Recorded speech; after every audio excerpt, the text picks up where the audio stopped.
Alors, bonjour à toutes et à tous. On se retrouve aujourd'hui pour la première d'une série de petites vidéos qu'on va vous faire. On va commencer aujourd'hui par le thème LinkedIn. Et du coup, on va faire intervenir particulièrement Julien. Je vais lui poser des questions. Et Julien, il faut savoir que c'est quelqu'un qui a écrit un livre. Rappelle-moi le titre du coup. Je me Alors, rappelle. le livre s'appelle La petite boîte à outils de LinkedIn aux éditions du Nou. Voilà. Et du coup, on va voir plusieurs petites choses aujourd'hui. On s'était défini donc quatre grands thèmes. Le premier, ça sera pourquoi être sur LinkedIn. Ensuite, on verra comment trouver ses prospects via ce réseau social. Julien, tu nous fourniras, je crois, quelques outils qui peuvent être intéressants aussi. Exactement. Et enfin, comment engager ses prospects, c'est-à-dire en gros comment les aborder de façon la plus pertinente possible sur LinkedIn. Alors, du coup, on va attaquer dans le vif du sujet directement. Je te propose qu'on se positionne sur la première partie. Donc, pourquoi, Julien, tu penses que c'est intéressant aujourd'hui d'être sur LinkedIn? Alors, c'est vrai que c'est souvent une question, la première, hein, est-ce que ma cible est présente ou pas sur LinkedIn? En fait, pour moi, il y a trois grandes opportunités pour arriver à répondre à cette question. Ouais, la première, c'est que sur LinkedIn, finalement, on dit souvent qu'on a accès à un carnet d'adresses à ciel ouvert, c'est-à-dire que on peut trouver des gens qui sont qualifiés, on peut trouver des prospects qui sont qualifiés, c'est-à-dire on connaît leur métier, on connaît leur fonction. Donc, dans ce sens, c'est assez unique en termes de plateforme, en termes de réseau social. Donc, ça, c'est la première, pour moi, opportunité du pourquoi.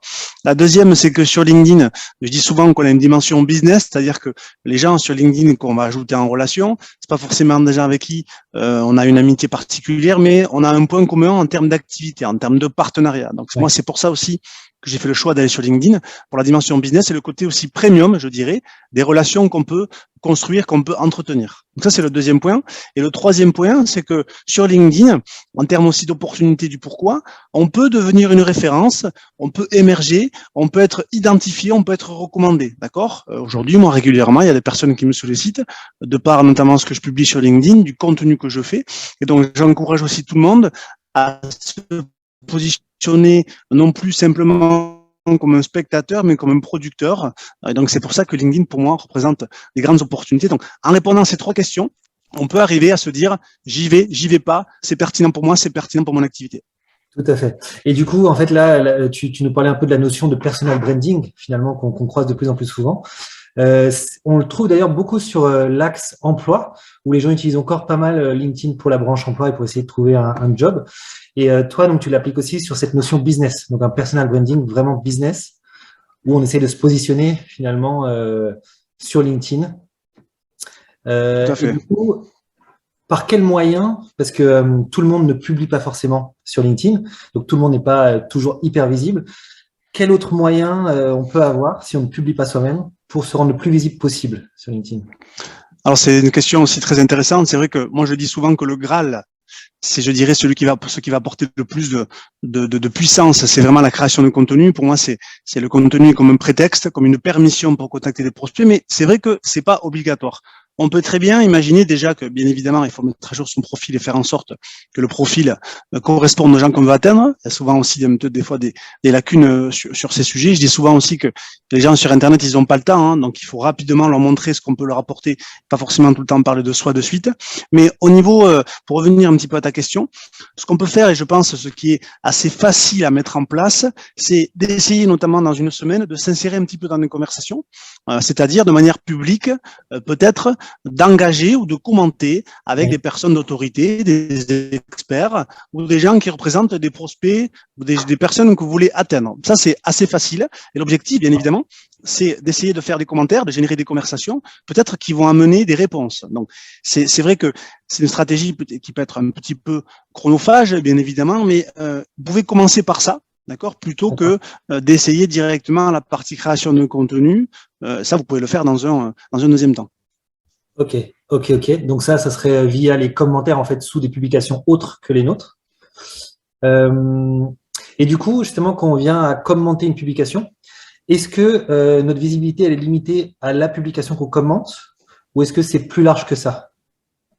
Alors, si tu fais, il est évident que LinkedIn, en fait, son objectif, c'est d'avoir la meilleure expérience pour toi, pour les autres utilisateurs. Donc, en fait, il va te montrer des gens que tu as tendance à connaître, avec qui tu as une affinité, alors une affinité encore une fois business, hein, par rapport aux interactions que tu as fait. Donc, si moi je commente ta publication, il y a des chances pour que mon réseau voit le commentaire que j'ai fait. Donc en fait, c'est pareil. Si je commente la publication d'un prospect, d'un partenaire, de quelqu'un que je veux atteindre, bien évidemment, je rappelle que dès que quelqu'un est actif sur LinkedIn en termes de création de contenu, en termes d'interaction, on peut le savoir. Tout ça, c'est public. Donc vous pouvez, si vous allez justement mettre ça en place, ça va augmenter. Déjà, ça va augmenter votre activité sur LinkedIn. LinkedIn adore les gens qui sont actifs, parce qu'il va les valoriser, parce que c'est ça aussi un critère important pour la plateforme. Et ça vous permet aussi peut-être plus facilement d'être identifié. D'accord. Ouais. Donc l'algorithme en fait de LinkedIn, il va reconnaître le fait qu'on est actif sur la plateforme à travers les commentaires, à travers les likes. Exactement. Exactement. Okay. En fait, il va reconnaître tout type d'activité. C'est pour ça que souvent, notamment aussi dans le score SSI sur LinkedIn Social Selling Index, il y a pas mal d'éléments à l'intérieur. Bon, faut toujours prendre un peu de recul aussi, je pense, sur ce score. Mais d'une manière générale, plus on est actif sur LinkedIn, plus on est valorisé par la plateforme. Donc après, il faut trouver des garde-fous parce qu'on peut pas. Et moi, j'essaie de me concentrer sur les véritables actions qui apportent de la valeur. Mais si tu fais un commentaire chaque semaine ou une interaction particulière dans le cadre de personnes, ou je dirais, ou en vue de personnes que tu veux atteindre, en effet, pour LinkedIn, tu marques des points. Donc ton profil a des chances pour être mieux valorisé. C'est pas une science exacte, bien évidemment, mais moi, je peux témoigner par rapport aussi à ce que je fais maintenant depuis quasiment 4 ans que ça fonctionne. D'accord, ok. Tu mentionnais le SSI, donc Social Selling Index sur LinkedIn, qui est en fait une petite stat qui permet de voir un peu où on se positionne. Comme tu disais, on prend un peu de recul sur cette stat parce que c'est surtout LinkedIn qui a mis en place, c'est pas forcément hyper objectif, mais bon, ça nous permet d'avoir des petites infos. Et du coup, on s'est dit aussi avec Julien Yasniak, on va mettre un petit challenge en place ce mois-ci, donc en février, justement par rapport à ce Social Selling Index. On le verra tout à la fin de la vidéo, mais voilà, restez jusqu'au bout. Et en tout cas, ce qu'on peut déjà annoncer, c'est que ce qu'il y a à gagner, justement, c'est la petite boîte à outils de LinkedIn de Julien. Donc, ça sera vraiment un outil idéal pour bien débuter. Parfait. J'avais une ou deux autres questions justement concernant la publication. Donc là, si on se positionne sur quelqu'un qui va publier sur LinkedIn pour être encore plus visible, est-ce qu'il y a des styles de publication qui marchent mieux que les autres? Par exemple, est-ce que une vidéo ou est-ce qu'un post tout simple, est-ce que tu as une visibilité un petit peu là-dessus? Alors, c'est aussi une très bonne question. Moi, d'une manière générale, je conseille à la base de se focaliser déjà sur les messages qu'on va faire passer. C'est-à-dire que si, bien évidemment, on voit sur LinkedIn qu'il y a des formats qui marchent plus que d'autres, les sondages, le contenu texte, le live, le carrousel. Bon, ça, c'est une réalité. Vous le verrez si vous explorez un petit peu la plateforme. Et c'est quand même intéressant aussi de se rendre compte des nouvelles fonctionnalités, des nouveaux formats. Parce que LinkedIn a tendance, comme tous les réseaux sociaux, ils essaient de créer aussi une habitude chez les gens. Une habitude, c'est plus facile quand vous allez au restaurant, quand vous avez un nouveau plat au menu, vous allez avoir envie de revenir. D'accord? Donc, c'est pareil en fait avec les réseaux sociaux. Ils essaient de créer aussi un cercle d'habitude par rapport à ça. Néanmoins, donc, moi, je conseille d'abord de se focaliser sur les messages. Les messages, ils sont associés aux gens qu'on veut toucher. Donc, il faut arriver à bien avoir en tête les problèmes et les solutions qu'on va résoudre pour les gens qu'on va atteindre. Ça, c'est un vrai sujet et je pense qu'il faut passer déjà beaucoup de temps là-dessus. Une fois qu'on a fait ce travail, en termes de format, en termes d'opportunités de prise de parole, moi, ce que je constate sur LinkedIn, c'est que les gens, quand même, vont lire un peu plus, de manière générale, par rapport aux autres réseaux sociaux. C'est-à-dire qu'on peut faire du contenu que texte. Moi, ça fonctionne. Je fais quasiment que du contenu texte. Ensuite, il est évident que le format carrousel marche très bien, la vidéo aussi, les sondages aussi. Mais encore une fois, il ne faut pas faire le format pour se dire, OK, c'est la tendance, je le fais. Et en fait, après, il ne faut pas que le message soit plat. Il ne faut pas que le message soit fantomatique. C'est important. C'est important parce que encore une fois, moi, j'ai fait des visibilités sur des posts très, très importantes à plus de 150 000 vues. Ça m'a rapporté 0 client. Donc, il ne faut pas tomber dans le piège aussi de l'algorithme de la médiocrité. La visibilité, on la cherche. La visibilité, elle est importante, d'accord. Elle apporte aussi de la crédibilité, mais il faut atteindre les bonnes personnes. Si votre cible, elle est restreinte, vu que vous allez faire un contenu pour cette cible, vous allez peut-être pas générer des centaines de likes, des centaines de commentaires. Et c'est pas grave. Je dirais que tout ce qui est vanity métrique, les likes, les commentaires, ça fait plaisir. Ça va nous rassurer aussi. Ça va aller toucher un petit peu notre ego. Mais attention quand même à ça. Parce que moi, je le constate. Il faut que les gens qui voient vos contenus, qui voient vos messages, ça soit des clients potentiels ou des personnes que vous voulez toucher, tout simplement. D'accord, ouais. Donc, du coup, il ne faut pas forcément s'inquiéter. On peut s'inquiéter, mais il ne faut pas nécessairement s'inquiéter si on n'a pas une énorme visibilité. Du moment qu'on touche les bonnes personnes, ça va être plutôt ça la clé. Exactement, mais en fait, les bonnes personnes aussi, tu vas les toucher parce que dans ton cercle, tu as ces personnes-là. Donc, c'est une première action, je pense qu'il faut mettre en place. Oui. Et puis, bien évidemment, après, c'est la régularité. Moi, je crois beaucoup à l'effet cumulé. Je crois beaucoup aussi aux stratégies des petits pas. Tu vas faire des actions répétées avec de la discipline. Et les gens, finalement, vont finir par t'identifier. Mais ça marche pas du jour au lendemain. Ça, c'est normal. Il faut mettre en place des actions sur un mois, sur 2 mois, sur 3 mois, parce que la concurrence est là. Et parce qu'aussi, sur LinkedIn, on le voit, moi, quand je me suis lancé, il y avait très peu de francophones qui s'exprimaient sur ce sujet. C'était quand?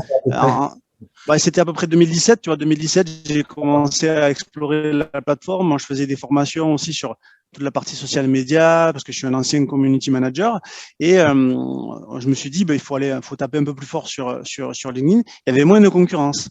Donc tout ce que fait aussi LinkedIn aujourd'hui pour valoriser les créateurs de contenu, ça veut dire qu'il y a plus. C'est une notion qui est en train d'arriver beaucoup plus au niveau du grand public, au niveau du côté un peu mainstream. Hein. Donc, dans ces cas-là, c'est super parce que ça veut dire qu'il y a plus de gens qui vont s'exprimer. Il y a plus de gens aussi qui vont sur LinkedIn, donc peut-être aussi plus d'opportunités business, mais c'est plus difficile. Donc, si c'est plus difficile, il faut pas tomber dans cet écueil, selon moi, de se focaliser tout le temps sur la visibilité à tout prix. C'est est-ce que, encore une fois, je me répète un petit peu, mais est-ce que le message correspond en miroir avec ce que les personnes vont attendre. C'est ça qui est important. Et en plus, sur LinkedIn, on est quand même sur un réseau plutôt professionnel. Donc, en termes de visibilité, c'est pas du Instagram, d'accord, c'est pas du YouTube. Ok, donc si les publications sont pas virales, moi je le constate au quotidien. Faites vraiment, focalisez-vous sur ça. Et justement, ça va être les bonnes personnes qui vont vous solliciter, qui vont vous identifier. C'est là la dimension business que tu évoquais au début, c'est-à-dire que c'est pas un réseau social comme les autres où le spectacle paye à chaque fois, comme ça peut l'être parfois sur Instagram ou sur YouTube. Là, c'est plus, oui, cette dimension valeur ajoutée pure et dure, en fait, valeur ajoutée business qui paye en fait à long terme.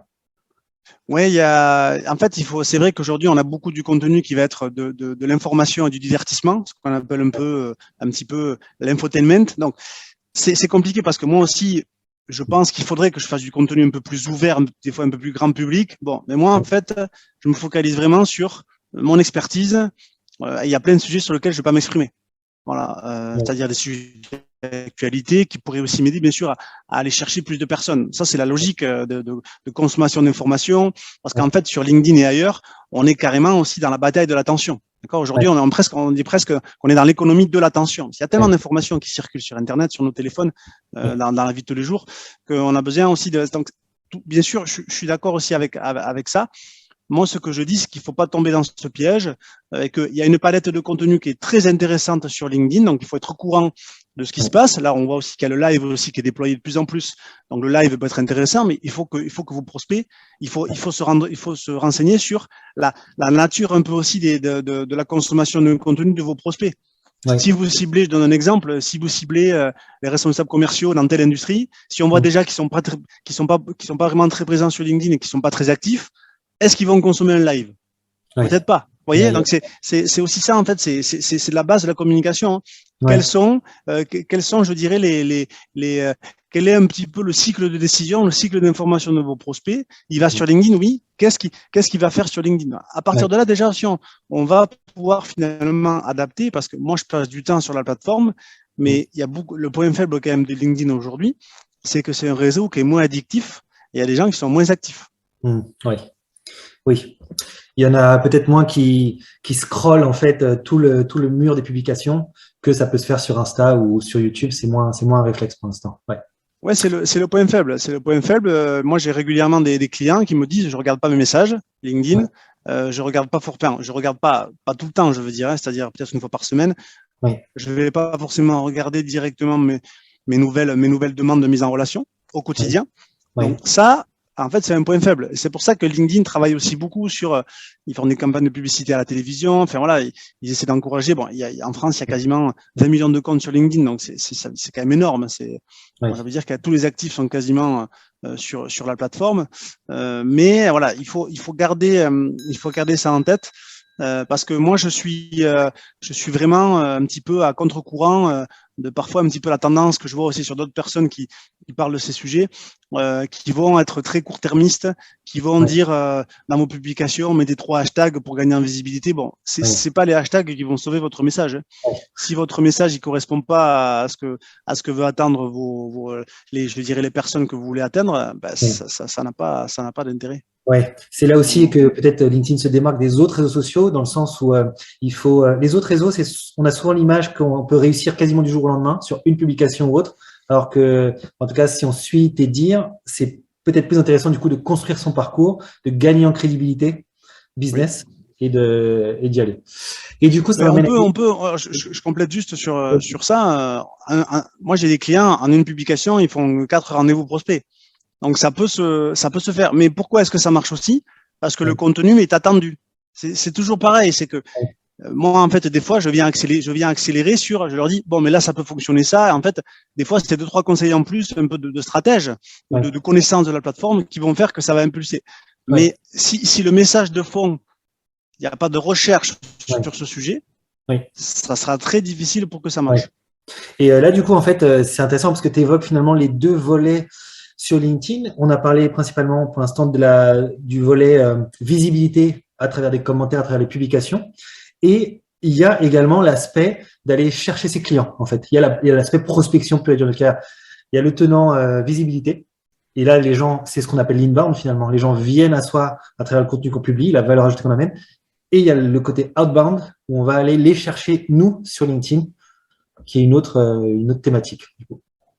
Tout à fait. Juste dernière question sur pourquoi être sur LinkedIn. Tu parlais donc de construire son parcours et de façon. Alors, ça dépend de beaucoup de paramètres, mais par exemple, un commercial qui se met demain sur LinkedIn, est-ce que tu arriveras à donner un ordre d'idée de combien de temps ça prend pour obtenir les premiers résultats? Alors, c'est aussi une question un peu à million. Hein. En fait, ça peut aller très vite. C'est-à-dire que tu peux mettre en place des actions et en un mois, tu peux déjà avoir des résultats en termes de prospects, en termes de leads. Tout dépend après, finalement, qu'est-ce qu'on appelle un lead qualifié. Voilà. Est-ce que c'est quelqu'un qui est intéressé? Est-ce que c'est quelqu'un qui va passer à l'action? Est-ce que c'est… Bon, mais ce qui est certain, c'est que quelqu'un vraiment qui débute de zéro, alors qu'il n'utilise pas LinkedIn, ça va prendre plus de temps. Moi, je dis souvent que LinkedIn, c'est intéressant de l'utiliser quand on n'en a pas besoin. Construire son réseau, finalement, c'est toute la vie. Hein. C'est ses opportunités professionnelles. Moi, j'ai des gens qui me sollicitent aussi régulièrement grâce à ça. Donc, on peut avoir des résultats, je pense, qui sont rapides. Moi, je dirais qu'un mois, ça peut être tout à fait possible pour générer l'attraction, générer de la visibilité, d'accord, générer aussi du lead. Et puis, la question aussi fondamentale qu'il faut avoir, c'est le lead que je vais capter, combien est-ce qu'il me rapporte? C'est-à-dire, ça aussi, c'est intéressant de se poser cette question-là avant d'aller sur LinkedIn. Si j'ai un lead à 500 €, c'est pas pareil que si j'ai un lead à 20 000 €. D'accord? Donc, il faut aussi avoir en tête ça et essayer de calculer aussi la durée de vie de ce lead et aussi le panier moyen que ça va représenter. D'accord? Là, je donne un exemple sur une entreprise où j'ai fait des formations à Nantes un petit peu sur ces sujets, qui font de la vision industrielle. Les leads, c'est au moins entre 10 et 20 000 € le lead. C'est-à-dire la personne qui va collaborer après, c'est ça à peu près les contrats. Donc c'est pas le même ordre de grandeur. S'il faut 3 mois pour capturer un lead de cette nature, c'est pas grave parce que si on le capte au bout des 3 mois, on aura déjà amorti, on aura déjà rentabilisé et ça vaut le coup.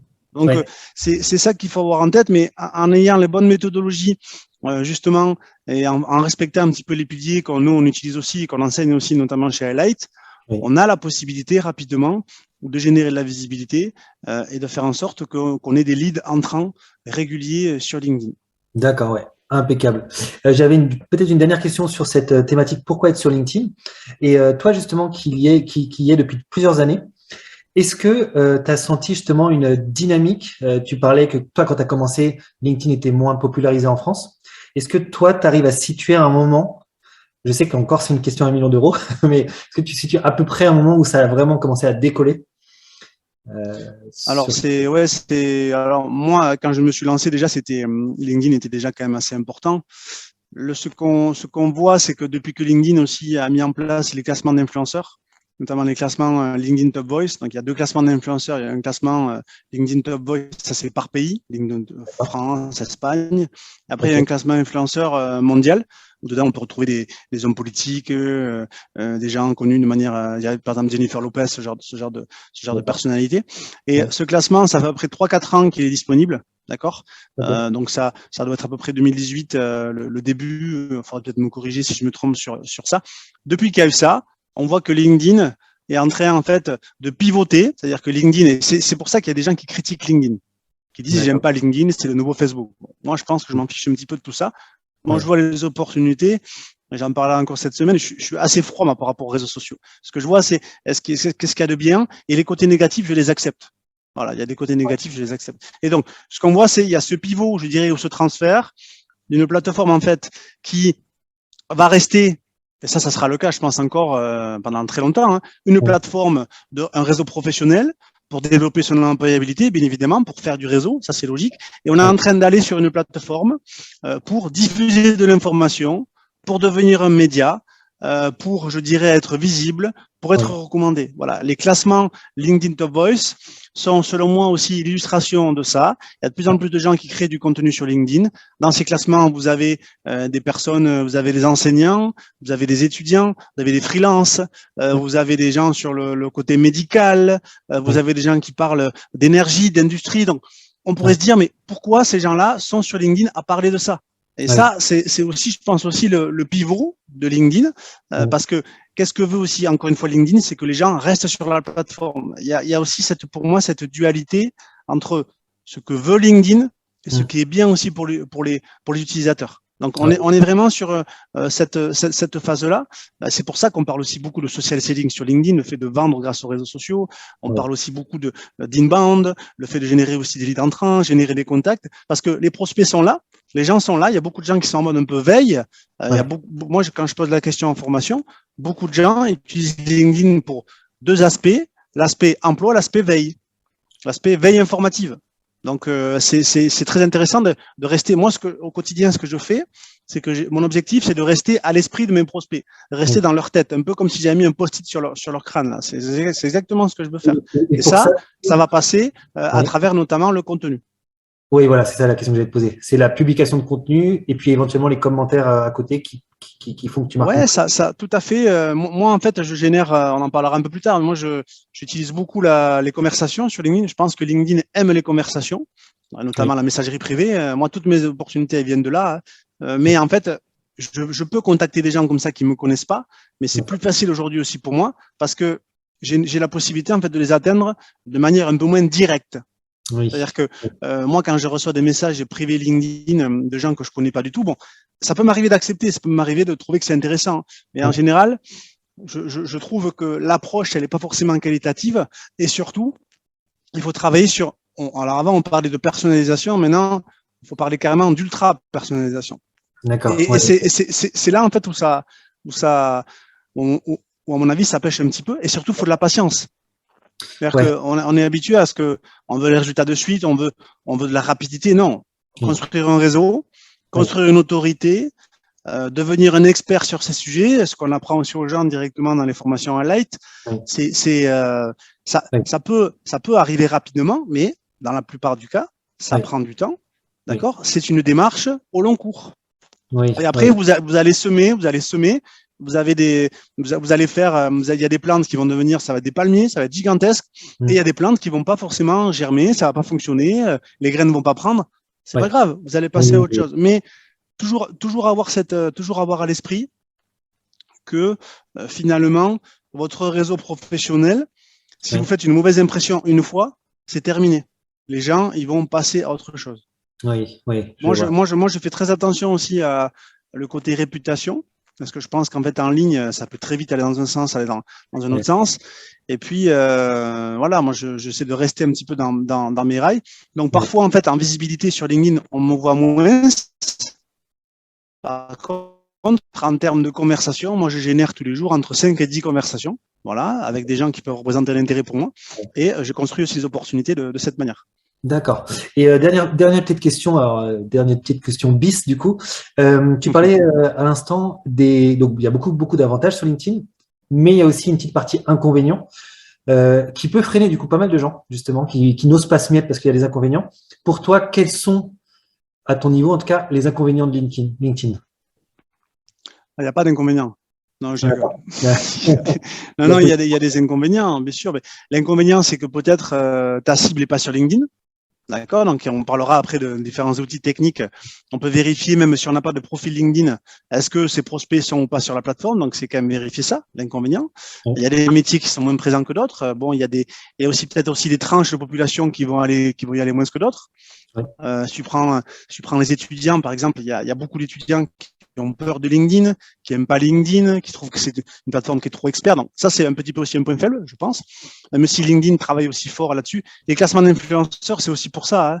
Ils ont repris ce que faisait YouTube, ce que faisait Instagram. Ils se calquent aussi beaucoup sur ce genre de choses. Donc ça, c'est, à mon avis, un premier inconvénient. Le deuxième aussi inconvénient, je pense à mon avis aussi de LinkedIn, c'est que finalement, vu que il y a beaucoup de personnes quand je fais les formations, quand je montre un peu les techniques aussi pour atteindre les personnes, pour faire des listes de prospects, les gens sont là. Ah ouais, mais c'est super, tout ça, c'est hyper facile. Il y a un côté un peu brillant, un peu comme un diamant là qu'on aurait découvert. On se dit c'est magnifique, c'est tout ça. Dis donc, je peux monter une activité hyper lucrative. Mais finalement, il y a plein de gens aussi qui vont prendre des raccourcis par rapport à ça. Des raccourcis, c'est-à-dire qu'ils vont littéralement envoyer plein de messages à des gens qui connaissent pas vraiment, et ils vont de suite se mettre dans une posture de vente. Alors qu'en fait, moi, il y a personne qui m'attend.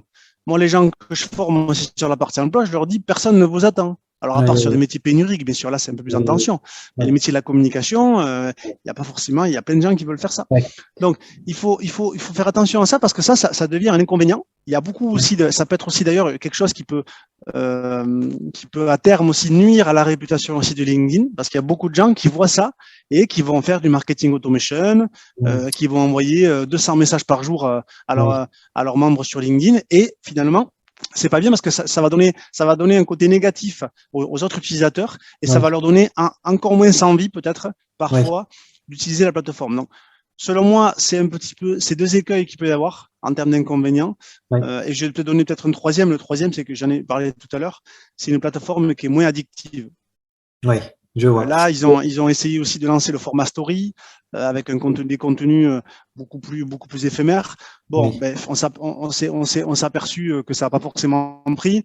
Donc ils sont revenus un petit peu en arrière. Donc c'est ça à mon avis l'inconvénient, les trois inconvénients majeurs de LinkedIn, je pense. Ok.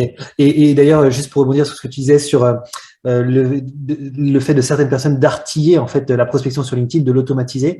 Et ça peut être également une chose qui va affecter le SSI, du coup, parce que à titre personnel, sur son profil, LinkedIn va détecter le fait qu'on va se connecter avec tout le monde. Il y en a beaucoup du coup qui n'acceptent pas la connexion, et ça peut aussi être un facteur qui affecte notre score. Ok, donc tout à fait. Il y a plein d'éléments sur ça. Donc, pour résumer peut-être en 2-3 mots cette grande partie, pourquoi être sur LinkedIn? On peut dire que parce qu'il y a plus de 20 millions de personnes aujourd'hui, il y a nos prospects en fait qui y sont la plupart du temps. Parce que aussi le monde se digitalise. Bien et sûr. Du coup, c'est vrai que on arrive moins à prospecter qu'avant en physique. Et donc peut-être pour lever certaines craintes du côté réseau social, tu as bien expliqué que c'était un réseau social business, que ça, en tout cas selon ta stratégie, ça se crée pas à pas et on construit vraiment sa marque personal branding dessus. Et donc c'est pas un réseau social où il faut absolument chercher la course à la visibilité, mais plutôt être sur une approche pure business, d'amener de la valeur, d'amener du contenu, d'interagir avec sa communauté d'une façon positive, et que tout ça, ça se crée au fil du temps. Et peut-être, du coup, ça m'amène à un tout petit point, le fait que toute cette crédibilité qu'on acquiert, du coup, c'est aussi ça peut-être qui permet de fidéliser aussi sa clientèle sur le long terme sur LinkedIn. C'est peut-être aussi une raison. Bien sûr, bien sûr. Ça permet, oui, moi je crois beaucoup aussi que LinkedIn est un incroyable point de contact supplémentaire. Oui. Voilà, mais que c'est pas la solution à tout. D'accord, c'est comme ça, je pense qu'il faut l'utiliser et il faut l'inclure, selon moi. Quand je fais des formations aussi sur ça, quand souvent il y a les gens qui ont le temps, les gens qui n'ont pas le temps. Donc j'essaie de donner aussi des actions correctives en termes de mise en place en fonction de ça pour tenir compte un petit peu des problématiques de chacun. Mais si on a un petit peu de temps, c'est quoi? C'est peut-être 6 mois, d'accord, 1 an. Eh bien, il faut justement faire ce travail de construction. Et après vous allez récolter. Moi, je le vois sur ce que je fais. Aujourd'hui, j'ai perdu en visibilité sur LinkedIn, mais j'ai plus d'opportunités qui arrivent à moi. Ouais. Voilà, parce qu'il y a un effet aussi, il y a un effet aussi cumulé, il y a un effet aussi d'autorité. Donc, si vous êtes identifié, en fait, ce qu'on essaie d'obtenir, c'est moi ce que je montre aussi souvent, c'est arriver à être connu d'avance, d'accord, pour accélérer soit la mise en relation, soit une vente, en fait. Si on arrive à faire ça, alors. Exactement. Alors, c'est vrai que ça, c'est le Graal. Bon, tout le monde aimerait le matin se réveiller à 3 messages. Bonjour, je suis intéressé par ce que vous faites. Contactez-moi. Bon, moi, ça m'arrive pas tous les jours, bien évidemment. Mais on a la possibilité, en essayant justement. C'est pour ça que je dis souvent, il faut comprendre en fait les cartes. Qu'est-ce qu'on peut jouer comme carte? Une fois qu'on a un petit peu tout l'écosystème du jeu, après, c'est vous qui allez décider. Je le fais, je le fais pas. Je suis d'accord, je suis pas d'accord. Mais là, vous allez chez quelqu'un, vous allez chez LinkedIn. Voilà. Ce qui est bien, c'est de comprendre comment est-ce que LinkedIn fonctionne, qu'est-ce qui va être aussi attendu de la part de LinkedIn, comment est-ce qu'on peut générer finalement des relations professionnelles de qualité, comment est-ce qu'on peut construire, et après, on met en place, on met pas en place. Il y a des gens qui auront des résultats très très rapides, okay, il y a des gens qui vont avoir plus de difficultés, mais encore une fois, tout va dépendre de votre cible, tout va dépendre du secteur que vous voulez appréhender, d'accord, et de son niveau aussi d'activité sur la plateforme. Ok. Eh ben, écoute, c'est très clair. Alors, on a passé en vue cette première partie. On va pouvoir enchaîner avec la deuxième. Donc là, justement, on va s'intéresser à concrètement comment on va trouver nos prospects. Exactement, on va parler un petit peu de ça. Donc, je vais te laisser me poser quelques questions aussi là-dessus. On va donner aussi des outils, je pense, des méthodologies pour vous aider un petit peu sur ce sujet. Alors, moi, j'essaie de me positionner comme un commercial lambda qui a déjà un petit réseau sur LinkedIn, soit qui n'en a pas. Comment trouver ses prospects dans le sens sur LinkedIn, donc on fait des demandes de connexion individuelles en fait aux gens avec qui on veut se connecter, qu'on veut intégrer dans notre réseau. Comment déjà, on va trouver ces personnes? Comment on va les identifier? Comment on fait? Alors, il y a plusieurs choses aussi. J'ai noté 2-3 points à mon avis, cruciaux sur le sujet. Déjà, la première chose, j'en parlais aussi lors du premier temps d'échange avec toi, on a la possibilité de trouver des gens hors de LinkedIn. C'est-à-dire que on a ce qu'on appelle un opérateur booléen, qui s'appelle l'opérateur booléen fonction site, qui vous permet en fait de faire une recherche, parce qu'en fait, LinkedIn est un moteur de recherche. D'accord? Donc, de faire une recherche sur LinkedIn, mais notamment depuis Google ou depuis Bing, le moteur de recherche de Microsoft. Donc ça, vous pouvez le faire. On vous mettra le lien aussi pour l'utiliser. Mais parce qu'en fait, quand vous allez faire des recherches sur LinkedIn, les recherches des personnes que vous allez identifier, ça va être influencé aussi par rapport à votre réseau. Et notamment les différents cercles. Il y a premier cercle, deuxième cercle, troisième cercle. C'est-à-dire que c'est l'algorithme LinkedIn qui décide un peu du résultat. Il va en fait t'influencer aussi par rapport aux gens avec qui tu as interagi. Enfin, ça, c'est si on utilise un petit peu. Si tu n'utilises pas du tout, si tu viens de créer ton compte, tu auras les deux, tu auras les mêmes résultats sur les deux. Admettons quelqu'un qui a déjà un certain nombre de relations. La moyenne en francophonie, c'est à peu près 200-300 relations. On est limité à 30 000 en relations sur LinkedIn. Mais moi, je recommande d'abord de faire une recherche sur Google de profil personnel LinkedIn. On peut récupérer des fois aussi le numéro de téléphone, on peut récupérer aussi des fois l'adresse email, et ça permet d'identifier. On peut faire cette liste, et vous allez enregistrer l'URL, et vous le mettez sur un document Word, cible 1. Donc ça, c'est intéressant. On peut classer par ville, on peut classer par métier, etc., etc. Ça, c'est la première chose. Okay. Pour trouver donc ça, c'est première façon sur ce sujet. Ensuite, il y a une deuxième petite technique aussi que vous pouvez utiliser, c'est dans la partie réseau de votre profil LinkedIn. Si aussi vous commencez sur la plateforme, vous avez la possibilité de dire à LinkedIn, je vais te donner un élément de contact, un numéro de téléphone, une adresse email, et LinkedIn va aller récupérer des gens avec qui vous avez interagi par email et aussi que vous aviez dans vos contacts de téléphone. Ça peut aussi un très bon moyen aussi pour commencer à générer aussi des prospects, générer du lead. C'est plus intéressant quand on se lance. Et bien évidemment, quand on utilise déjà aussi un petit peu la plateforme, des fois, il y a des gens avec qui on a interagi, on se souvient plus forcément trop de qui c'est, et là, LinkedIn va les retrouver. Et après, il vous propose d'entrer en relation avec eux. D'accord. C'est-à-dire ça peut aussi fonctionner. LinkedIn est relié à notre boîte mail quand on crée le compte, et il est relié à notre numéro de téléphone, et il va détecter en fait avec qui on a… Tout à fait. En fait, bon, c'est le côté aussi un peu intrusif du web. Quand je montre le premier opérateur booléen sur Google et celui-ci, les gens des fois se disent oula, mais en fait, ces réseaux sociaux, on n'est pas vraiment chez nous. Bon, ça c'est une réalité, mais en effet, LinkedIn peut aller récupérer des informations si tu lui donnes un premier élément, une adresse email, un numéro de téléphone, par exemple. Okay. Et donc là, tu vas pouvoir trouver aussi des contacts à ajouter. Peut-être que ça peut être du lead. Tu vois, Ouais. ça, c'est la deuxième chose. Là, après, on va avoir à peu près deux éléments complémentaires que je peux ajouter pour construire un petit peu sa liste. Il va y avoir directement sur LinkedIn le fait d'utiliser notamment des filtres de relations. Donc, c'est-à-dire de faire une recherche par métier, une recherche par fonction. Ça, c'est la base. Hein. Si vous ne savez pas qui vous voulez atteindre en termes de fonction, en termes de métier, ben, ça ne sert à rien hein, parce que vous allez vous perdre sur LinkedIn. LinkedIn, avant tout, le ciblage se fait par métier, par fonction.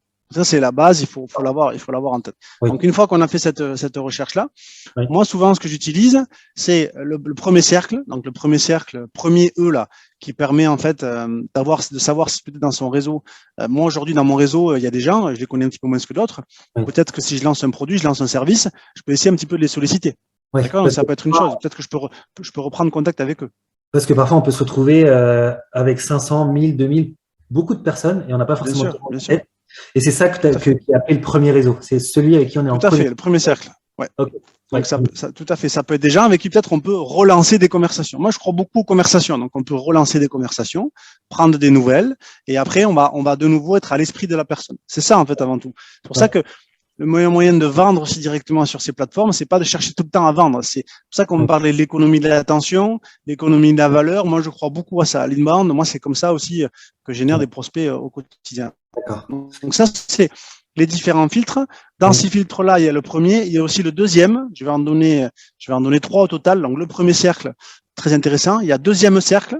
Deuxième cercle, c'est pas des gens que tu connais toi directement, mais des gens de ton réseau peuvent te permettre de les atteindre, comme dans la vie réelle. Le principe de recommandation. Je te sollicite de la part de Richard qui m'a parlé de toi. Voilà, donc c'est des gens qui ne sont pas dans notre réseau direct, mais qui sont connectés avec quelqu'un que nous avons dans notre réseau direct. Exactement. Tout à fait. C'est le deuxième cercle. Et ensuite, il y a un autre filtre qui est très intéressant. Ça va être relation 2. C'est-à-dire que sur LinkedIn, tu peux dire je cherche les responsables commerciaux. Voilà. Et tu vas mettre je veux savoir qui dans le réseau de Richard, qui dans le réseau de Asnia connaît des responsables commerciaux. D'accord. Donc, il te permet de cibler. Et donc, il suffit. C'est pour ça que dans son réseau de LinkedIn, on parlera après peut-être un petit peu des cibles que je recommande d'ajouter, mais il ne faut pas ajouter que des gens qu'on connaît. Il faut ajouter des gens avec qui on a un point commun. D'accord? Des gens avec qui on peut avoir un intérêt.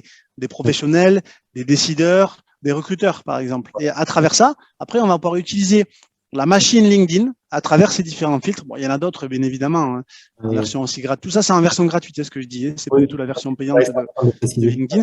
Vous pouvez aussi, comme ça, trouver des opportunités. Et après, bien évidemment, c'est quelle est votre stratégie pour engager. Ça, c'est un autre débat, bien sûr, parce que là, on a trouvé les personnes. Ça, c'est pas vraiment très, très compliqué. Hein. Ça, tout le monde peut le faire. Et c'est là où les gens se disent, ah ouais, c'est extraordinaire, dis donc, allez, on y va, je balance, je mitraille, entre guillemets. Donc là, il faut le faire avec méthodologie et se dire surtout que les messages qu'on reçoit qui nous plaisent pas, il faut éviter peut-être de le refaire. Oui, il faut analyser aussi ce qu'on reçoit pour ne pas reproduire les mêmes erreurs et de changer un peu sa stratégie. On est un peu le meilleur arbitre, en fait. On voit d'un œil extérieur, du coup, ce qu'on reçoit. Et ok. Et d'ailleurs, petite précision sur la partie 3, on va voir justement certains outils. Tu as parlé du fait que là, on parle de tout ce qui est gratuit pour l'instant. Et on va vous parler un petit peu de Sales Navigator, qui est la version payante de LinkedIn, qui a ses avantages. Et tu parlais aussi du fait… donc là, on est sur comment trouver les prospects. Et il y a aussi une façon d'engager avec eux. Et ça, on le verra lors de la 4e partie. On vous fera justement ce thème, comment créer la conversation, comment aller prospecter concrètement, en fait, et comment s'entretenir. Tout à fait.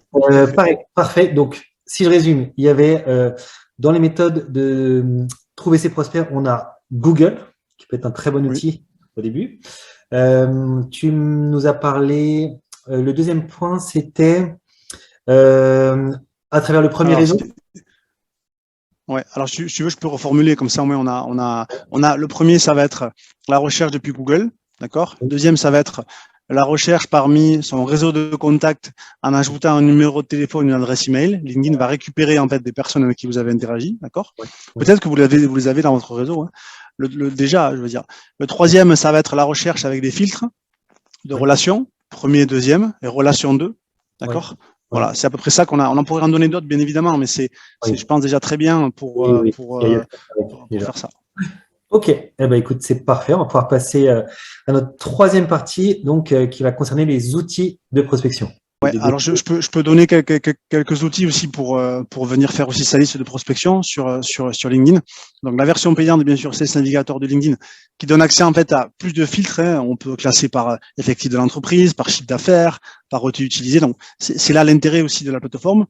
C'est à recommander, ça c'est vraiment un petit peu du one-to-one, hein. C'est personnalisé en fonction de votre thématique, comme Oui. peut-être vous le recommandez. C'est vrai que, Ensuite, après, il y a les outils qui permettent, oui.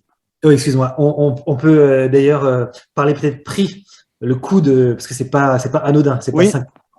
ouais, Donc, c'est pas anodin, ça peut coûter à peu près entre 50 et 70 euros par mois, hein. ouais, Ça dépend après de ce qu'on va choisir, si on paie au mois, si on paie à l'année. Donc c'est vrai que c'est un budget.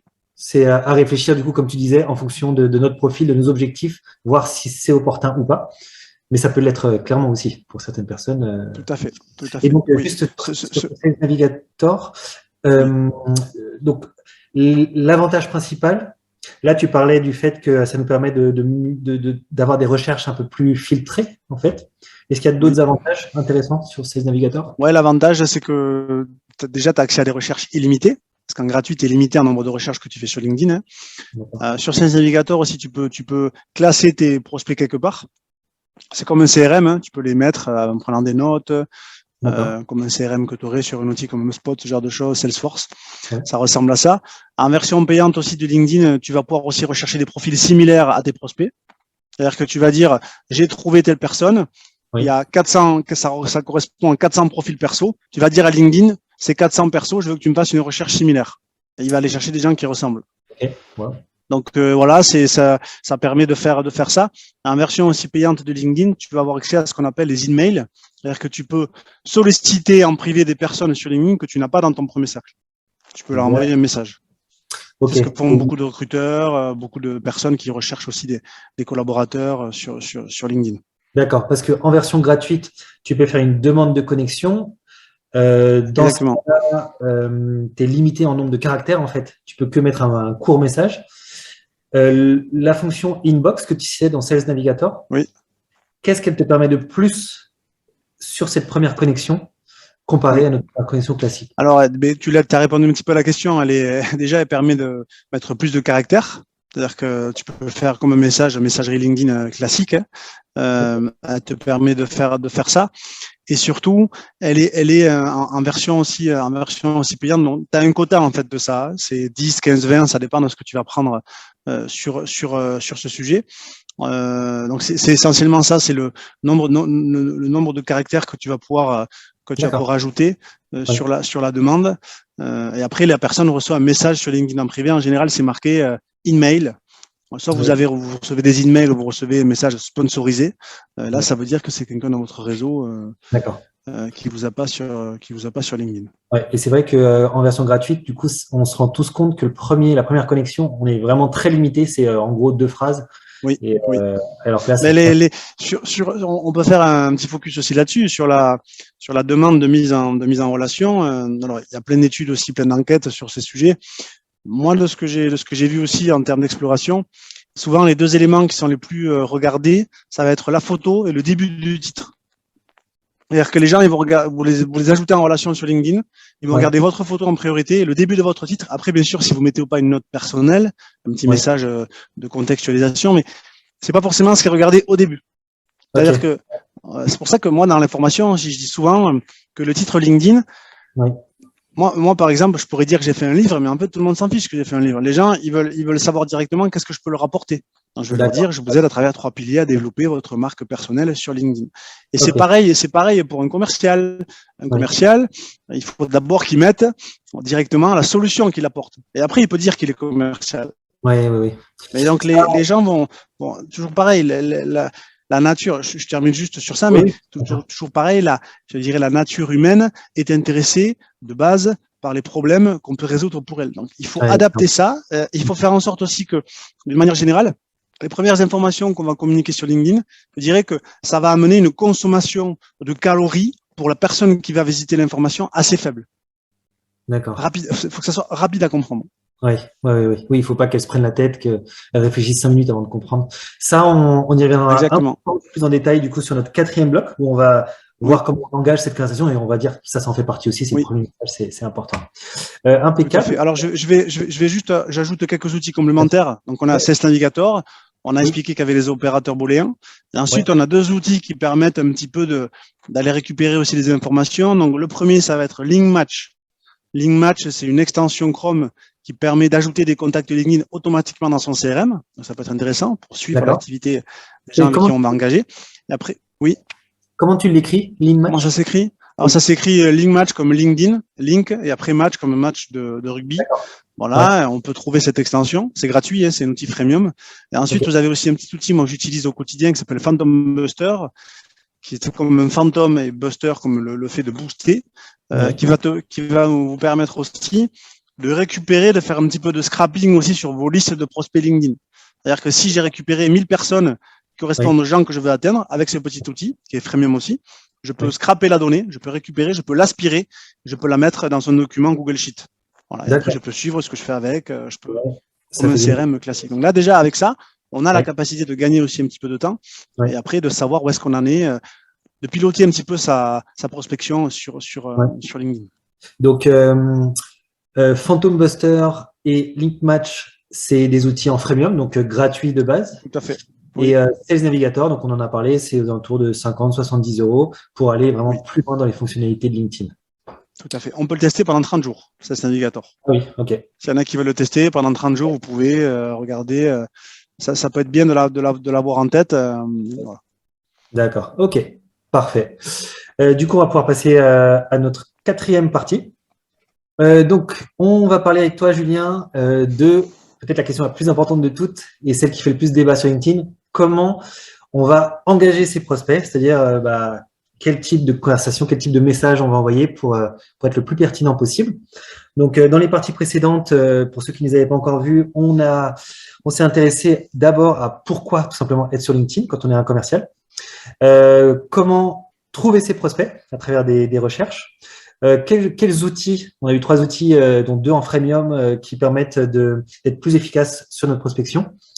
Et donc maintenant, le gros sujet, comment aborder ces prospects de façon pertinente. Alors, déjà, Julien, quand on aborde un prospect, donc le cycle, on va d'abord, alors soit il est déjà dans notre réseau, mais là, on va considérer qu'il n'est pas dans notre réseau.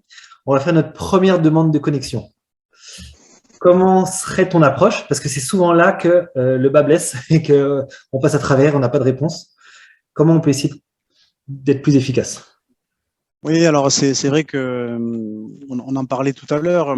Souvent, donc on a la data, on accède aux personnes, on sait qui on veut toucher, qui on veut atteindre. Après, c'est comment est-ce qu'on va activer, comment est-ce qu'on va engager. Oui, Alors, souvent sur ce sujet-là, moi, ce que je recommande, notamment si on parle de manière très terre à terre sur la note personnelle, c'est de trouver en fait dans la deuxième ligne de la note personnelle, qu'est-ce qu'on a comme point en commun.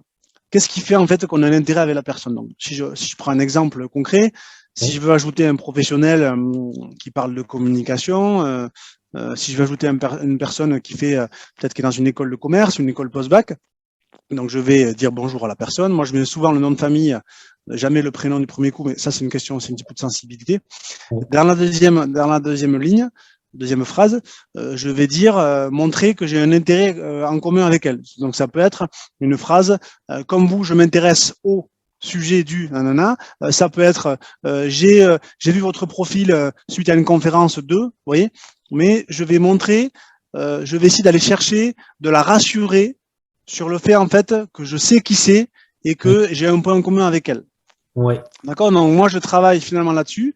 Après je propose, je dis, je souhaite donc faire partie de votre réseau sur LinkedIn pour échanger avec vous cordialement. Voilà. D'accord. En général, je ne. Donc ce qu'il faut retenir de ça, c'est que je ne propose rien à la personne. Oui, D'accord. Ok. oui, Je oui, ne vends rien à la personne. oui, Et si la personne, je veux rassurer la personne, je veux lui dire que je suis pas quelqu'un qui arrive comme ça là, bon, elle me connaît pas, mais je veux essayer en fait de la rassurer, tout simplement, d'apporter des éléments de réassurance sur ça. oui, Et quand la personne va accepter, là, je peux commencer à rentrer justement dans ce discours un peu plus de vente, ce discours un peu plus business. Moi, c'est comme ça que je fais. Donc, ça va passer par…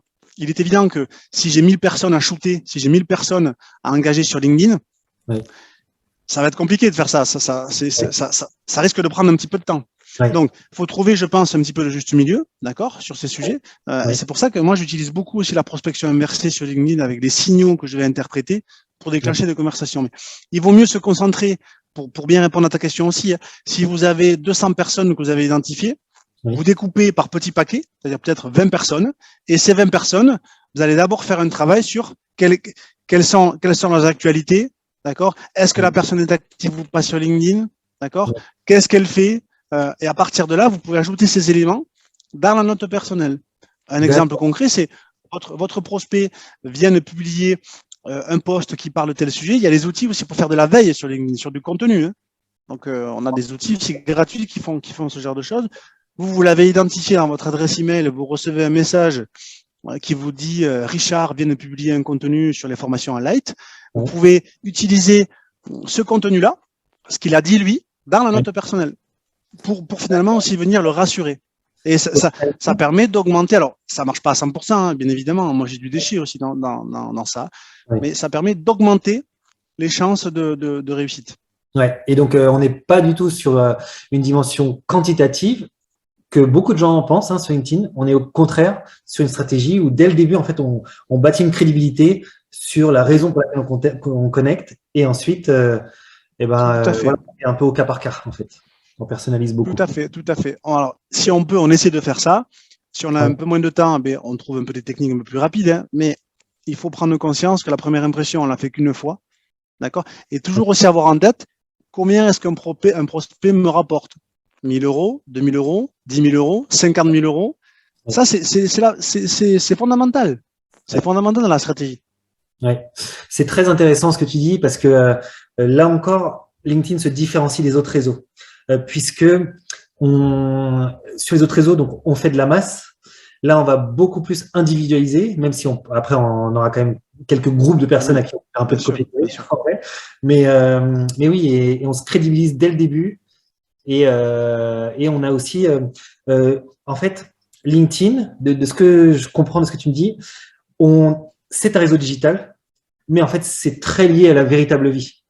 Donc, on identifie qui on a affaire, on se crédibilise dès la première approche. Comme tu disais, une première impression, c'est comme dans la vie, en fait. Et cette personne-là, que pour l'instant, on contacte à travers un réseau digital, on va être peut-être amené à la rencontrer physiquement au bout d'un moment.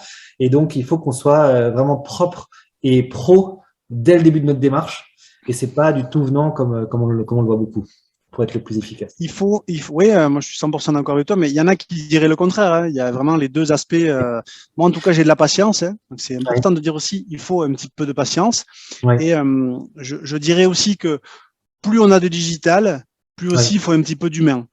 Voilà. Alors pareil, ça paraît un peu bateau aussi quand on dit ça, mais finalement, là, on est en train de faire une visio, donc on se voit, tout ça, c'est pareil, on peut échanger. Il faut garder ça sur LinkedIn. Il faut garder aussi qu'on est des animaux sociaux et que finalement, la vente ne va peut-être pas se faire de suite. Ça peut arriver encore une fois. Il y a des gens qui vont vous dire avoir une approche très directe et moi, ça peut marcher. Ça arrive, ça fonctionne aussi pour moi. Moi, ce que je constate, c'est que si on veut aussi assumer ce qu'on fait et si on veut aussi, on en parle aussi pour Highlight notamment la formation de vente en valeur, d'être un vrai expert aussi pour ses prospects. Quelqu'un qui ne vous connaît pas ne va pas directement penser que vous êtes un expert, d'accord? Si lui, de son propre chef, il vous sollicite, il vient à vous, c'est beaucoup plus facile. Là, le prospect, il est comme ça déjà. Il a vous et il n'a pas d'autre personne en tête. Donc c'est ça qu'il faut bien se dire, et c'est un peu aussi toute la méthodologie qu'on enseigne notamment chez Highlight, c'est le fait d'être un phare aussi pour d'éclairer, d'accord, et qu'on puisse être identifié comme la personne qu'il nous faut. Donc ce que je disais tout à l'heure, être connu d'avance, être identifié d'avance pour accélérer quelque chose. Et peut-être que ça sera pas la vente, peut-être que ça sera juste accélérer la prise de contact. Oui, tout à fait. Téléphone, en visio, et après peut-être qu'on vendra dans 3 mois. Mais on met en place les choses, on met en place le plan d'action, on met en place le plan de bataille pour après que ça puisse porter ses fruits. Ok. Et du coup, Finalement, c'est là que les deux dimensions du réseau qu'on a évoquées au début se recoupent. On a la dimension publication, visibilité, public, et on a la dimension prospection individuelle. Et comme tu disais, en fait, le prospect au début, bon, il ne nous connaît pas, en fait, on va le contacter, on a un point commun, ok, on a la connexion. Et à partir de là, ça fait qu'il va pouvoir voir au moins une partie de notre contenu, de nos publications. Et c'est là, du coup, ça peut le rassurer. Il va voir que si on est actif sur le réseau, si on publie des publications de valeur, on se positionne un petit peu comme expert de notre domaine. Ça va le rassurer. Il va peut-être plus avoir tendance à s'engager avec nous. Et en tout cas, nous, quand on s'engage avec lui, sur la deuxième connexion, la troisième, il sait à qui il a affaire. Et du coup, la vente, c'est pas de la vente froide.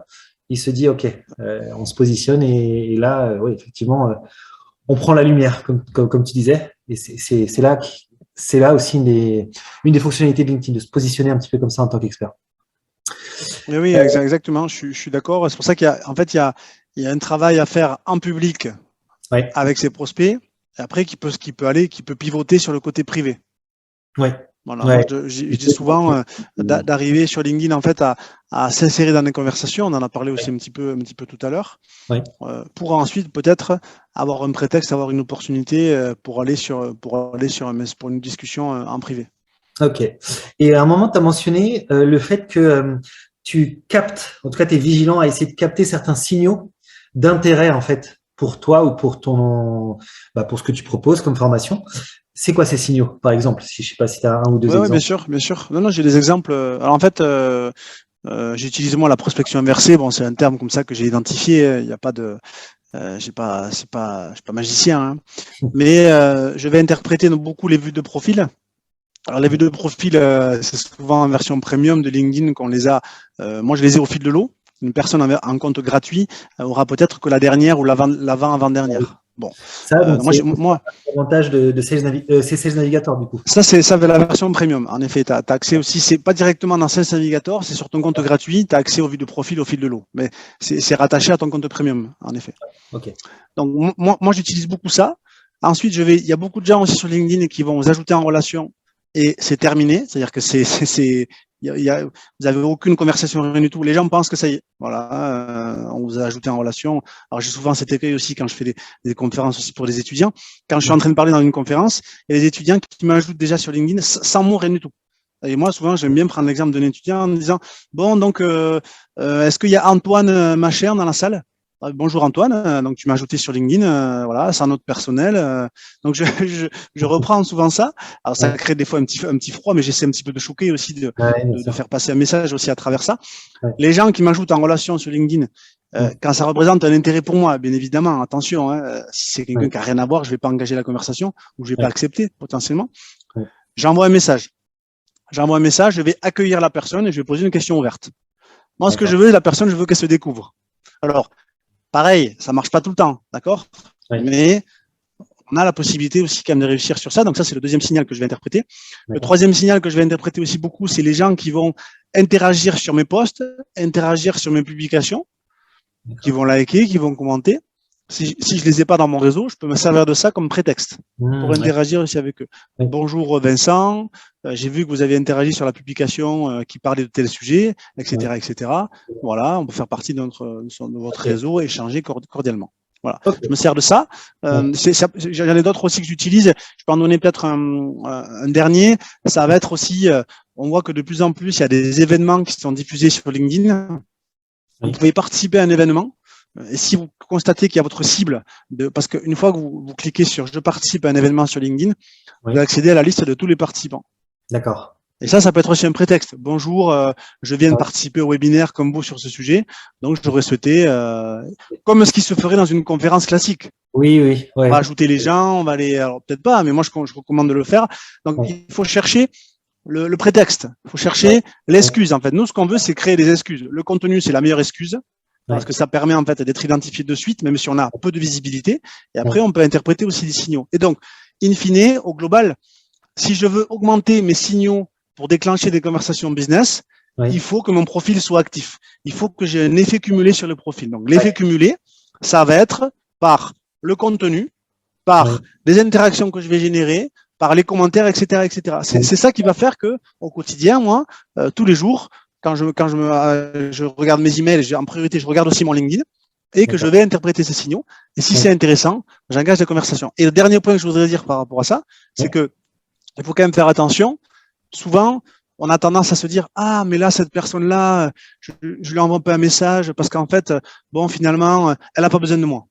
Ou je pense qu'elle n'a pas besoin de moi. Souvent, on va faire des suppositions par rapport je dirais, à la notion business de son prospect ou de la personne qu'on veut toucher. Moi, j'ai eu des très bonnes surprises. De gens, je pensais pas du tout qu'ils seraient dans ma cible. J'ai envoyé un message, on a conversé, on a signé des prestations. Donc, il faut quand même ne pas trop faire de suppositions parce que des fois aussi la vente, on n'est pas dans la tête du prospect et ça permet de fonctionner. Et le dernier point, si je reviens un petit peu en arrière aussi sur les vues de profil, moi ça m'arrive aussi beaucoup d'engager des conversations en vue de profil sur le premier cercle. D'accord. Il y a des gens qui voient mon profil et qui sont dans mon premier cercle. Des fois, je vois que ça fait 2 fois, 3 fois, 4 fois qu'ils voient mon profil. J'envoie un message. C'est un signe d'intérêt en fait. Exactement. J'ai plusieurs questions, j'espère ne pas en oublier. Déjà, une petite réflexion par rapport à ce que tu disais. Effectivement, le fait d'être actif sur la plateforme d'une façon ou d'une autre fait que donc on attire les gens viennent visiter notre profil, etc., etc.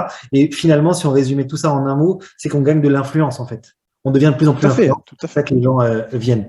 Je voulais revenir juste 2 secondes sur un truc que tu as dit tout à l'heure sur les demandes de connexion. Donc toi, tu préconisais donc plutôt la qualité, en disant aussi que parfois il y en a qui artillent et qui ont aussi des résultats, et ça peut aussi se passer. C'est vrai. Routine, ça peut être aussi beaucoup en fonction du secteur d'activité et du type du public. Je m'explique. Par exemple, nous chez Highlight, on est très axé sur le B2B et artiller sur du B2B va probablement donner un petit peu moins de réponses que si on part sur une cible particulière. Alors, on aura peut-être le même taux de réponse, mais on ne peut pas personnaliser pour chaque particulier. Donc, c'est parfois peut-être plus opportun sur une cible particulière d'artiller un petit peu plus largement. Alors que sur du B2B, c'est des ventes à long terme. L'acheteur va la plupart du temps pas se décider comme ça sur un message ou sur un seul contact. Donc, c'est peut-être sur une cible B2B où là, c'est plus intéressant.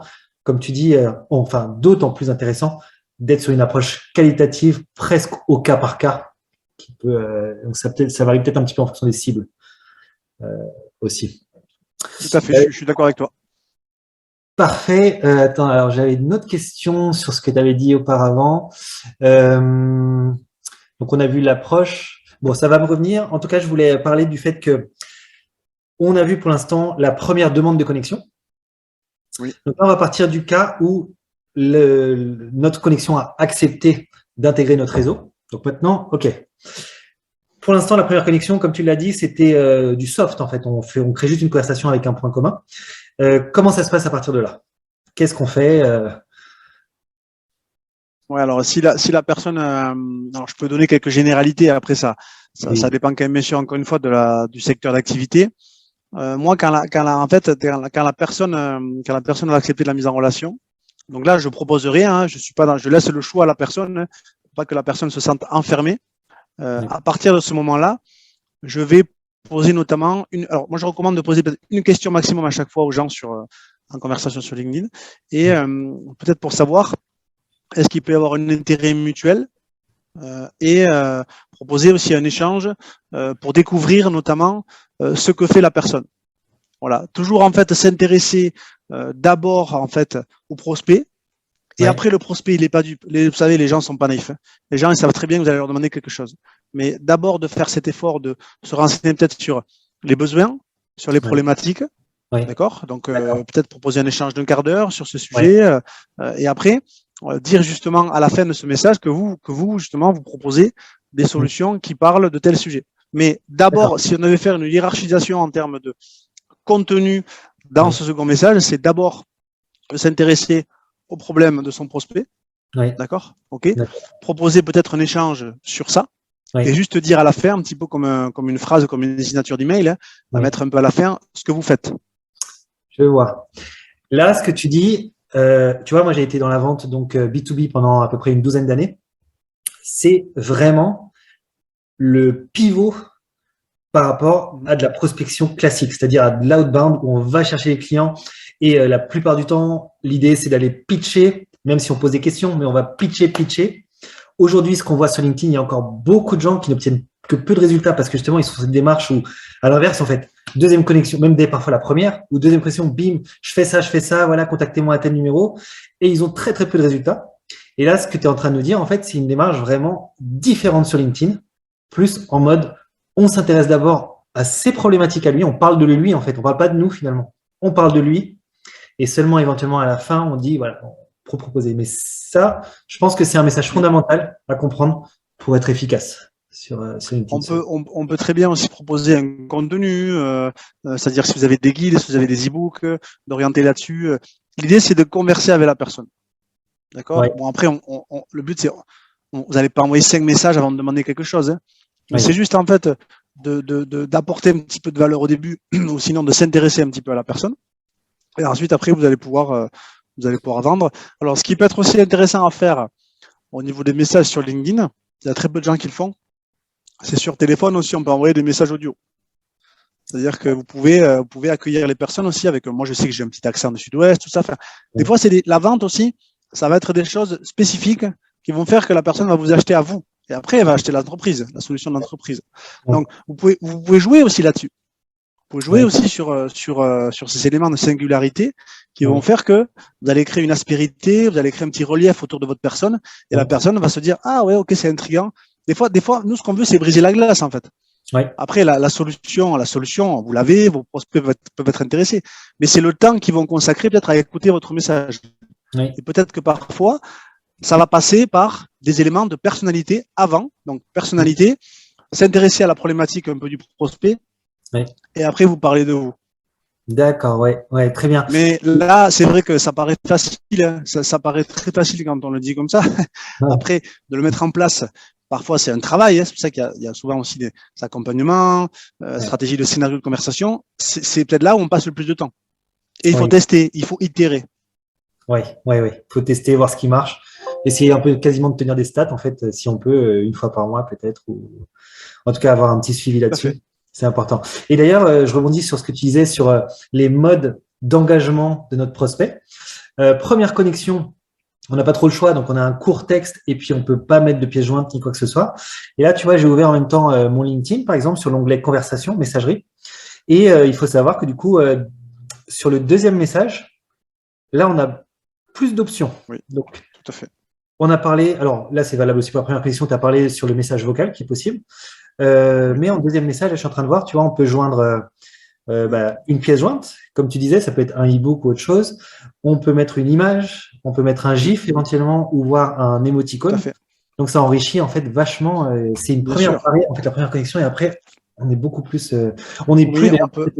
Pardon, excuse-moi, vas-y. Non, vas-y. J'avais juste précisé que sur le deuxième message, on n'est plus limité en caractères comme on l'était sur le premier. Exactement. Donc, ça, c'est aussi tout à fait.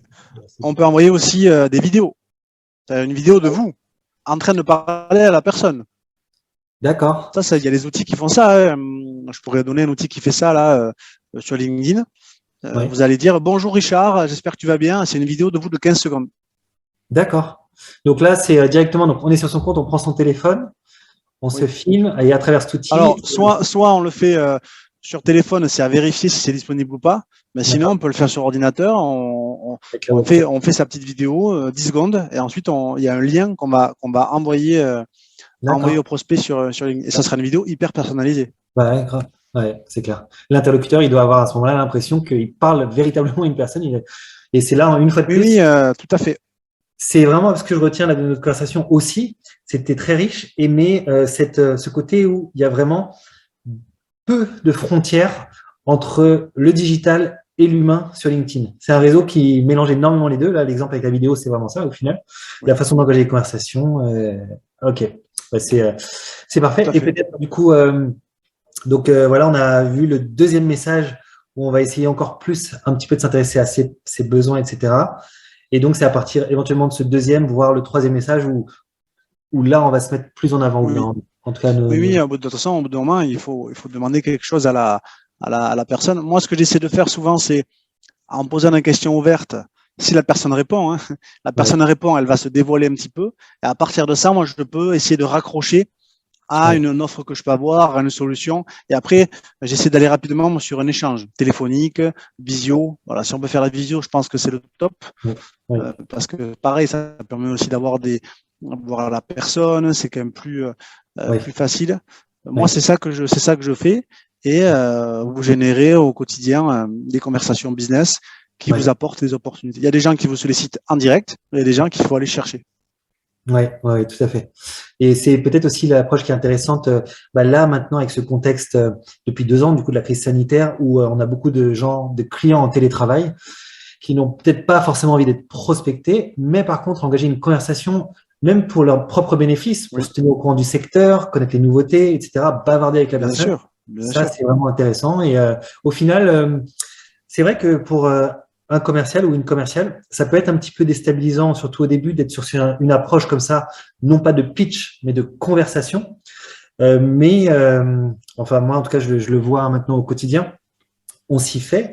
Et surtout, on peut penser à un moment comme si on allait prendre un peu le client par défaut. Mais moi, ce que je constate, c'est pas parce qu'on engage une conversation, c'est pas parce qu'on pitche pas dès le début toute notre solution.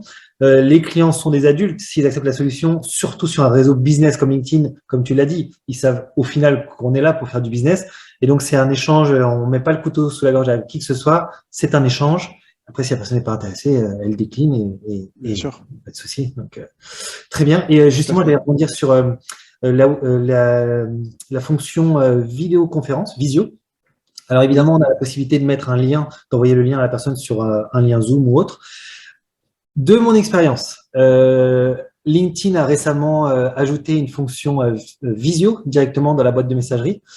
J'ai l'impression qu'elle marche pas très bien, mais est-ce que toi, tu l'as déjà testé ou, Moi, j'ai pas testé ça parce que je considère comme toi qu'il y a des bugs aussi un petit peu sur les liens.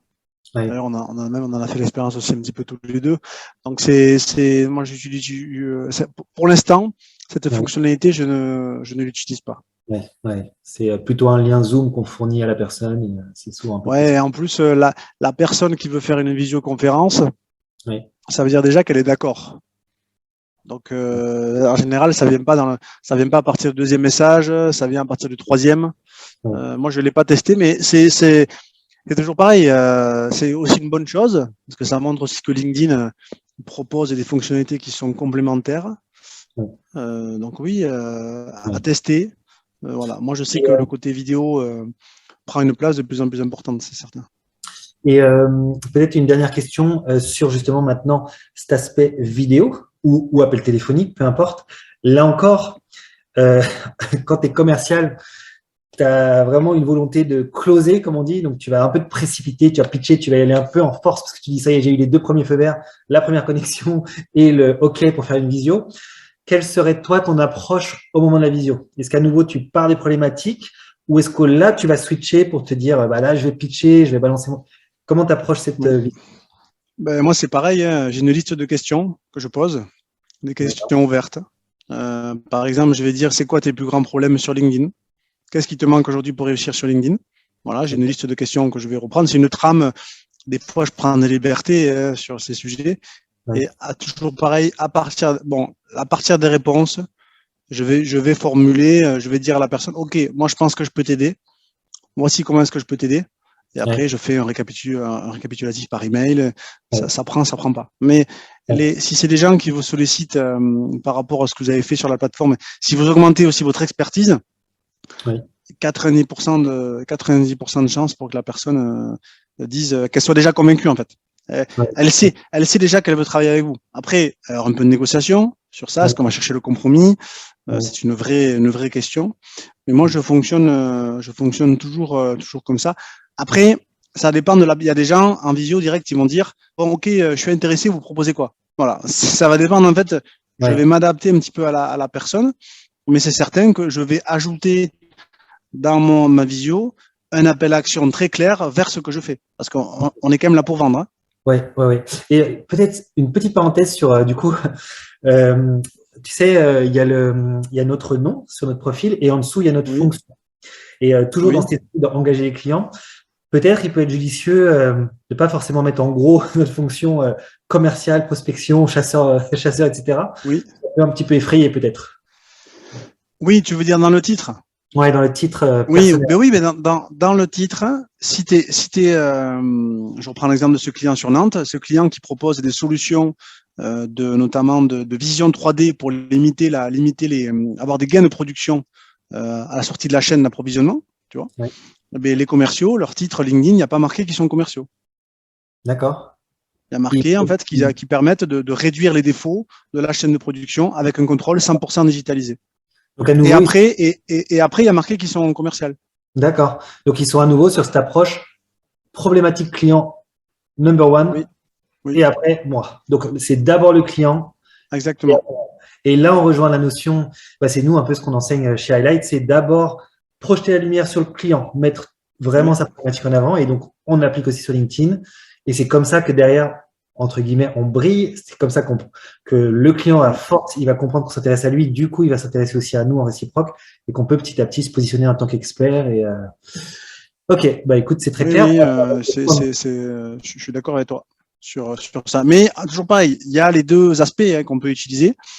Moi, si je veux faire de la vente en valeur, c'est comme ça que je raisonne. Euh, pareil, ça, je le fais sur la durée. Moi, je construis sur la durée. Je suis là pour être présent parce que LinkedIn, il y en a qui pensent qu'on ne sait pas trop comment ça va évoluer, hein, mais peut-être que je ferai autre chose dans quelques temps. En tout cas, le réseau aussi, le pouvoir de la recommandation se fait aussi via ce biais. Et c'est vrai, moi je suis tout à fait aligné avec toi dans le sens où quand on est commercial, on adore aussi le terrain. On adore ça. Alors pour l'instant, c'est toujours compliqué et d'ailleurs, ça va devenir, les études en tout cas montrent que ça va devenir un peu une habitude parce que les clients se sont fait au télétravail. Ils aiment moins Eh oui, rencontrer les commerciaux, donc c'est voilà, il y a un peu de distance qui s'est créée, mais on aime quand même être sur le terrain d'une façon ou d'une autre. Et ce qu'il faut peut-être avoir comme message aujourd'hui sur LinkedIn, c'est que c'est, comme tu disais, c'est pas pour remplacer les autres actions. On peut toujours faire de la prospection, de l'outbound, etc. Mais c'est plus peut-être envisager désormais un mix entre de la prospection physique, etc., appel téléphonique, et de l'inbound à travers LinkedIn, où on va venir essayer de se positionner en tant qu'expert, d'attirer les clients vers soi, et que petit à petit, bah, une fois de plus, comme tu le disais, on va tester un petit peu les choses et voir progressivement comment ça marche. On a des exemples de commerciaux. J'en avais un en ligne la semaine dernière, justement en visio, où bah, pour lui, il était sur une problématique de sport, d'aménagement sportif. Sur son secteur, d'ailleurs, parfois ça dépend un peu des secteurs géographiques où ça ne marchait pas énormément de ce qu'il a testé. Il était sur un secteur un peu excentré, tandis que son collègue qui est sur une grosse ville, lui, procède énormément par LinkedIn, donc lui, il a beaucoup plus de résultats. Donc effectivement, cette stratégie où on va tester, on va regarder ce qui marche, on met une petite dose d'inbound dans notre stratégie d'outbound, on voit et on se construit comme ça notre branding et notre prospection. Donc effectivement, c'est pas un switch complet. On passe pas du physique 100% à du digital 100%. On dose et on fait au mieux au final. Si on devait récapituler peut-être ce point donc de ce que tu as dit, donc comment aborder ses clients. Number one, oui. la première connexion. Bah, tu avais même parlé au tout début des signaux à capter. Donc les signaux d'intérêt qu'on Oui, trouve. alors je peux récapituler un petit peu ce qu'on a dit dans cette partie. Ce qui est important, c'est d'essayer de distinguer en fait la partie publique de LinkedIn, la partie privée, Oui. c'est-à-dire s'insérer dans une conversation publique, conversation en privé avec la messagerie. D'accord. Moi, j'ai beaucoup de conversations et je pense que LinkedIn aussi aime les conversations. D'accord. En tout cas, c'est là où on va déclencher les opportunités. Bien évidemment, ça sera différent par rapport aux pages entreprises. Et là, on parle vraiment de l'aspect profil personnel. Donc ça, c'est le premier point. Quand on va ajouter quelqu'un sur LinkedIn, c'est de trouver très rapidement le point en commun ou peut-être aussi une accroche qui va rassurer la personne. Je t'ai trouvé là, j'ai vu que tu avais fait ça, comme vous, je m'intéresse à, de rassurer la personne, d'accord, de ne rien proposer dans la note personnelle. En tout cas, moi, c'est ce que je recommande. La personne ne vous attend et les gens ne vous connaissent pas. Et ensuite, quand la personne va accepter, à partir de là, toujours pareil, notamment de s'intéresser d'abord à ce que fait la personne, à sa problématique, ok, de proposer un échange dans ce cadre-là. Si on a un document à transmettre, je pense que c'est top, un guide à transmettre. Alors d'ailleurs, à ce sujet, ça peut être un guide fait par l'entreprise, ça peut être aussi quelque chose qui n'a rien à voir. C'est-à-dire, vous pouvez avoir pris un document sur un site de curation. Oui, pour informer le client aussi. Ça peut être aussi bien. Et après comment Par exemple, ça peut être un article intéressant dans la presse qui est Ouais, bien passé. sûr, bien sûr. Ouais, tout à fait. Un article sur l'usine nouvelle, tout ça, qui parle un petit peu des matériaux. Enfin, ça correspond à votre cible. Et vous allez l'envoyer. J'ai pensé que ça pourrait t'intéresser. Tout ça, ça peut être tout ça aussi, Ouais. la prospection. Et de terminer en ayant un slogan sur ce que vous apportez vous. Voilà, Hmm. comme ça, la personne, ça lui permet d'identifier. Ouais. Mais on pourrait proposer aussi peut-être un échange directement. Voilà. Moi, j'aime Ouais. bien dire un quart d'heure l'échange. Comme ça, c'est pas Ouais. trop engageant. Un Oui. quart d'heure cette semaine, un Ouais. quart d'heure, voilà. Comme ça permet d'être assez rapide. Ouais. Donc moi, c'est ça que je recommande. Et après, les signaux qu'on va interpréter aussi bien sûr pour déclencher des conversations, ça va être très important à travers le contenu et le fait qu'on va augmenter l'activité de son compte. Voilà, c'est ça qu'on a identifié. Et il faut s'y tenir. Je pense qu'il faut un peu de discipline par rapport à ça. Et si Ouais. vous identifiez que sur votre usage de LinkedIn, le plus important, ça va être cet élément-là, ben peut-être vous passez 1 heure par semaine sur LinkedIn, vous répartissez cette heure en 3 blocs de 20 minutes, et 20 minutes, vous faites ça. 20 minutes, vous faites ça. 20 minutes, vous faites ça. Et vous faites pas autre chose. Et Ouais. vous n'allez pas sur votre téléphone voir les notifications LinkedIn parce que ça, c'est aussi pour aller sur la plateforme. Des fois, c'est du temps qui va être perdu. C'est du temps où vous allez vous éparpiller. Donc, de Ouais. rester focus là-dessus. Moi, c'est ce que je fais au quotidien et de D'accord. vous engager sur 2 mois, sur 3 mois. Et après, vous Ouais. faites un bilan. Où est-ce que Ouais. vous en êtes? Qu'est-ce que ça a donné? Oui. Qu'est-ce qui a marché? Et en Ouais. ayant toujours en tête combien le client vous rapporte, combien le lead vous rapporte. Ouais.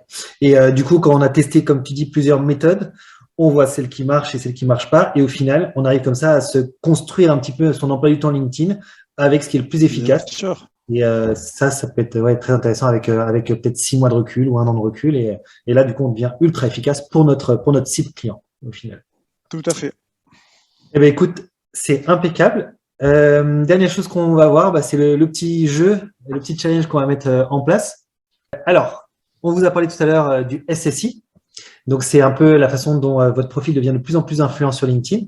Peut-être en 2 mots, si tu peux nous récapituler en gros ce que ça évoque concrètement le SSI, Julien. Bah, le SSI, c'est le Social Selling Index LinkedIn. C'est valable pour les profils personnels. Donc, c'est un score sur 100 qui permet d'avoir une idée, un indicateur de performance aussi et de puissance du profil.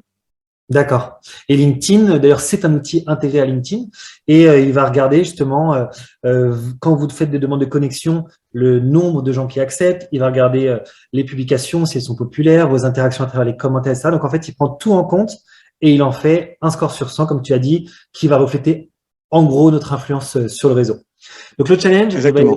est simple. Euh, Vous allez pouvoir faire une copie d'écran de votre SSI actuel. On vous mettra le lien pour y accéder. Première copie d'écran au 1er février. Et on va venir le comparer. Vous nous faites une deuxième copie d'écran à la fin du mois, 28 février.